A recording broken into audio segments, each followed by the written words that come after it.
Welcome back, everybody. Today I'm going to teach you how to subscribe to Amazon Prime Video. This is a straightforward process that will give you access to thousands of movies, TV shows, and exclusive Amazon originals. Let's get started. First, open your web browser and head over to Amazon.com. Once you're on the homepage, go ahead and log into your account.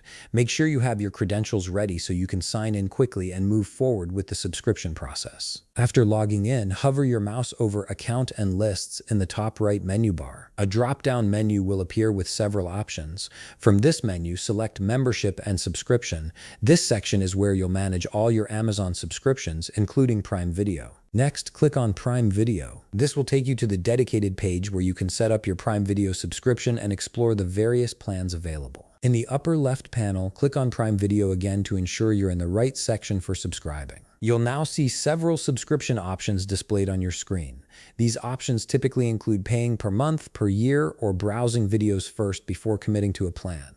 Select your preferred option from the list based on what works best for your budget and viewing habits. Once you've chosen your plan, you'll be prompted to set up a payment method. Amazon offers several options here, including digital wallets or credit or debit cards. Select your preferred option from the list. This flexibility makes it easy to choose the payment method that's most convenient for you. Now it's time to enter your payment details. Type your name on card, card number, expiration date, and security code into the respective fields. Make sure all the information is accurate to avoid any issues with processing your subscription. Once you've filled in all the details, click Add Your Card to save your payment method to your account. Finally, click Continue to proceed. Amazon will process your payment information and activate your Prime Video subscription. This might take a moment, so just be patient while the system confirms everything. And that's it. You've successfully subscribed to Amazon Prime Video and can now start streaming your favorite content right away. If you found this video helpful, please leave a like, subscribe, and see you in the next video.